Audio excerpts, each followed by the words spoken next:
Protest. बीबी त्यागी, अरे क्यों पड़े हो चक्कर में? कोई नहीं है टक्कर में। भाजपा से बातचीत कहाँ बिगड़ी, कहाँ पर मामला जो है खराब हुआ और आप में आ गए? आम जनता आजकल देख रही है कि जब जीतने के बाद जो है नेता फ्लिप हो जाते हैं। आपसे आप लड़ रहे हैं, आप मान लो जीत गए, फिर बाद में आप भाजपा का हाथ तो नहीं थाम लेंगे, भाजपा का कमल तो नहीं थाम लेंगे। अब मेरी इतनी एज हो गई है, मैं बार बार पार्टी बदलता रहूँ, मेरी आदत नहीं है। मैं 50 साल तक वहाँ भी काम किया है। इंडिया टीवी की टीम अभी अभय वर्मा जी से बात कर रही थी, तो उन्होंने कहा कि वो आपको 25,000 वोटों से हरा देंगे। ऐसे तो कह देंगे मैं 1 लाख से हरा दूंगा, ठीक है ना। ये तो पब्लिक से पूछो कितने से हराना जा रही है। अभय वर्मा जी ने एक कमेंट भी किया था इंडिया टीवी पर कि उन्होंने कहा कि आप हारे हुए कैंडिडेट हैं, उन्होंने आपको हारा हुआ कैंडिडेट बता दिया। जीतने के बाद ही सारे वादे होते हैं, जीतने से पहले कुछ काम जो आपने मैं ये किए। भी कहता हूँ पब्लिक से। शीश महल पर कुछ कहेंगे?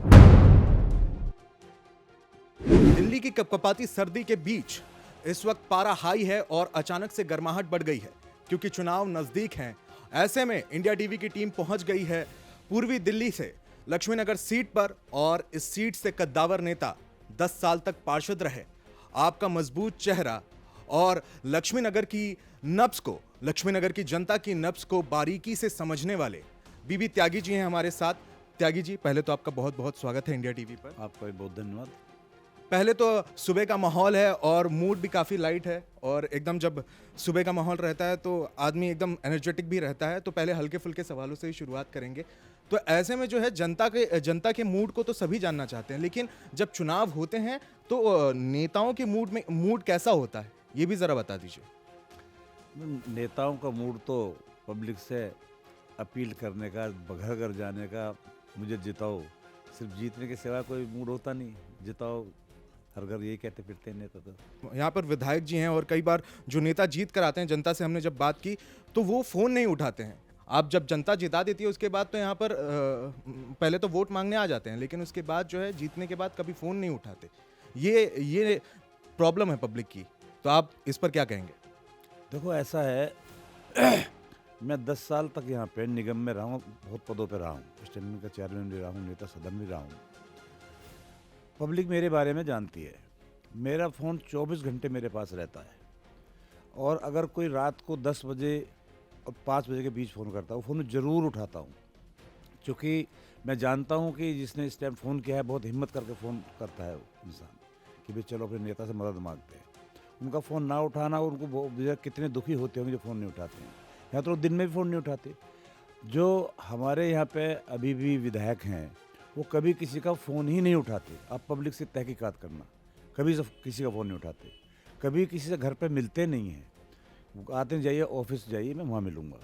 ऑफिस भी आएंगे तो उनका बैन है, कभी 5 का रहता है, कभी कट ऑफ लिस्ट 8 की रहती है, कभी 10 की, पूरे हो गए और आप दोबारा आइए। तो पब्लिक बहुत परेशान रहते हैं उन नेताओं से। मेरे दरवाजे हर टाइम घर के खुले रहते हैं, ऑफिस के खुले रहते हैं, सबके लिए अवेलेबल होता हूँ। जो भी कोई आता है उसको बुलाता हूँ, बैठाता हूँ, काम कराता हूँ, बाहर तो छोड़ के आता हूँ।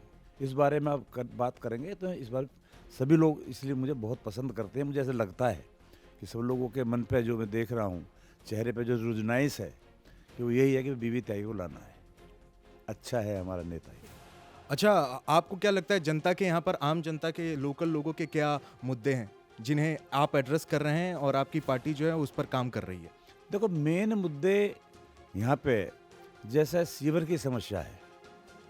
अब मैं कल मंडावली में घूम रहा था, मैं कल सकरपुर में घूम रहा था, उपाध्याय ब्लॉक में घूम रहा था, कृष्णापुरी में घूम रहा था, मंडावली में। आप जाके वहाँ देख सकते हैं, पानी में जाके सीवर के पानी में लोग अपने घरों में जा रहे हैं। वो लोग बहुत बेचारे ऐसा महसूस कर रहे थे हम क्या करें, किसके पास जाए। मैंने कहा आप विधायक जी से कहो। मुझे विधायक जी कहते हैं मेरी हमारी तो सरकार नहीं है, यहाँ पर केजरीवाल जी की सरकार है। तो उन्होंने मन बना रखा है कि मुझे काम करना नहीं है और कुछ भी बात होगी तो केजरीवाल जी के ऊपर मैं डाल दूंगा कि भाई तो उनका काम है, जबकि सब जानते हैं कि ये विधायक का काम है। सारे संसाधन मौजूद हैं, सारे अधिकारी मौजूद हैं, इंजीनियर्स, कर्मचारी सब उनके अंडर में हैं, तो क्यों नहीं वो सफाई कराते, क्यों नहीं ध्यान देते। लेकिन वो कभी किसी पे ध्यान नहीं देते। आप जाके बैठ लीजिए, गलियों में घूमिए, सब सड़कें टूटी पड़ी हैं, सबके सब जो है सीवर बह रहे हैं। कभी क्योंकि वो चाहते हैं कि केजरीवाल जी की सरकार की छवि खराब हो, उनका ये मोटिव है। तो इसी चक्कर में वो किसी का काम करते हैं ना उनका मन रहता है काम करने का। काम तो नेता का बहुत मन करने से, जब उसका मन में आएगा कि मुझे काम करना तभी होगा। लेकिन दिल्ली में तो आपकी सरकार है। हाँ, मैं वही तो कह रहा हूँ, हमारी सरकार है, लेकिन ये काम कौन करेगा? यहाँ पे आके सरकार तो करेगी नहीं। यहाँ पे जो समस्या लिखवाते हैं लोग, विधायक को लिखवाते हैं। यहाँ पे भारतीय जनता पार्टी का विधायक है, इसलिए मैं ये बात आपको कह रहा हूँ। अच्छा, 3 पार्षद हैं भाजपा के, यहाँ पर 4 में से 3 पार्षद हैं और यहाँ तक कि विधायक भी भाजपा का, सांसद भी यहाँ से भाजपा के। तो ऐसे में आपको लगता है कि आपका जो मामला है इस बार बन जाएगा? बना पड़ा है भाजपा और आम आदमी को, सब लोग जान रहे हैं क्या काम कर रहे हैं भाजपा वाले। पार्षद क्या काम कर रहे हैं, विधायक क्या काम कर रहे हैं। त्राही त्राही कर रही है पब्लिक। अब जाके देखिए, नाली देखिए भरी हुई हैं, सड़कें देखिए टूटी हुई हैं, सीवर देखिए भरे हुए हैं। काम तो ये विधायक और पार्षद का ही होता है ना। ये जो क्षेत्र में काम करते हैं उनको लोग कहते हैं, जाते ही नहीं है। सब संसाधन मौजूद हैं तो, लेकिन किसी का मन नहीं है काम करने का। बदनाम करो बस केवल सरकार को, अरविंद केजरीवाल जी की। आप 10 साल तक पार्षद रहे भाजपा से और फिर बाद में भाजपा ने आपको विधायक की टिकट भी दी थी 2015 में, क्योंकि उस समय कुछ समीकरण अलग थे, लेकिन इस वक्त समीकरण कुछ अलग हैं। तो भाजपा से बातचीत कहाँ बिगड़ी, कहाँ पर मामला जो है खराब हुआ और आप में आ गए? नहीं, मेरा कोई मामला किसी से खराब नहीं हुआ। मैं देखता था कि यार अरविंद केजरीवाल जी बहुत अच्छे काम कर रहे हैं। जो मिडिल क्लास परिवार है, जिनको जो सुविधाएं होनी चाहिए, जिसके लिए परेशान रहते हैं, वो सुविधाएं दे रहे हैं, तो क्यों ना मुझके उसमें भागीदार बन जाना चाहिए। इसकी वजह से मैं उनके पास गया हूँ। जो वो सुविधाएं दे रहे हैं, जो पब्लिक के लिए काम कर रहे हैं, उसमें सहभागी बन सकूँ और उनका हाथ बटा सकूँ। ये मेरे मन में ये आया कि वहाँ काम करने का अच्छा मौका है, पब्लिक के बीच में जाने का। वहाँ फालतू की बात मिलाने का मौका नहीं है कि ये करेंगे तो कुछ भी ना करो, इसलिए मैं वहाँ चला गया। अच्छा त्यागी जी, यहाँ पर आम लोगों की एक समस्या है कि यहाँ पर मोहल्ला क्लिनिक जो है उस पर अक्सर ताला लगा रहता है। तो आप कभी गए मोहल्ला क्लिनिक, आपने देखा? मैं तो जब भी गया हूँ, बीच में चेक करके भी आता था।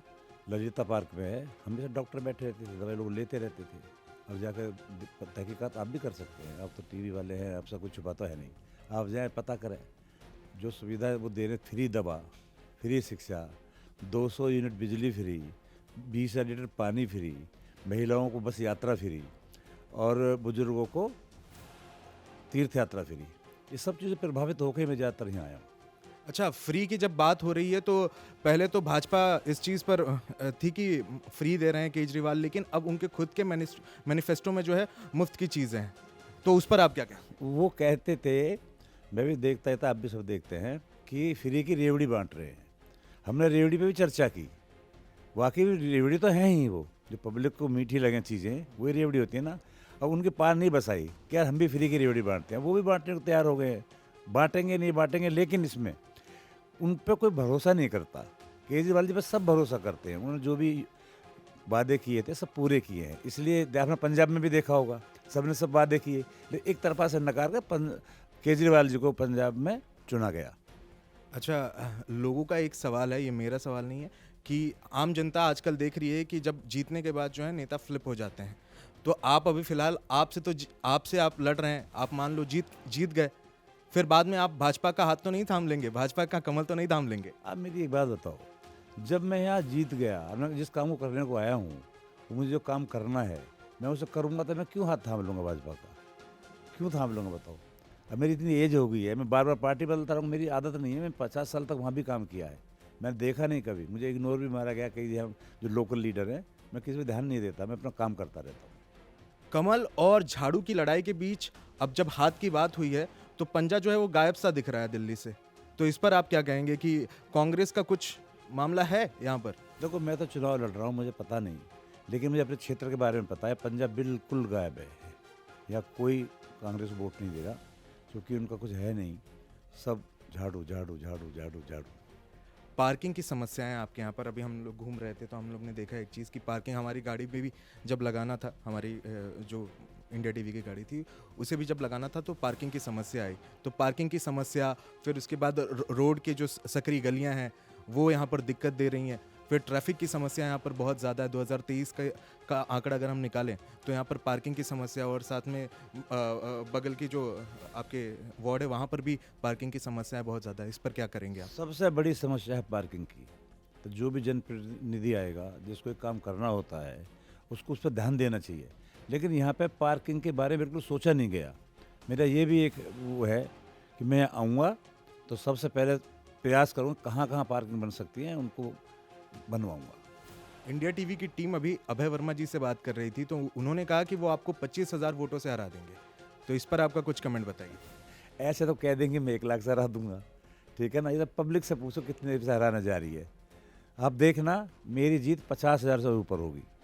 50,000 का आपने दावा किया है इंडिया टीवी पर, तो क्या ये वाकई में सही हो पाएगा?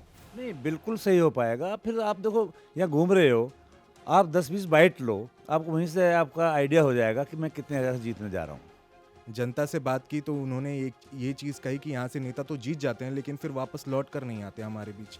अब जब वापस लौट कर नहीं आएंगे तो फिर जनता कैसे वोट देगी? और एक चीज़ ये भी है कि जनता कंफ्यूज भी हो जाती है जब नेता पार्टी बदलते हैं, तो ऐसे में उस कन्फ्यूजन को कैसे दूर करें? पार्टी बदलने के बारे में मैं बता चुका हूँ आपको, और मिलने के बारे में, पब्लिक के बीच में रहने के बारे में पब्लिक मुझे जानती है। मैं पार्षद रहते रहते ऐसी भी गलियाँ हैं जिनमें 1,000 बार गया हूँ, और ऐसी कोई गली नहीं होगी जिसके बाद मैं 100-200 बार ना गया हूँ।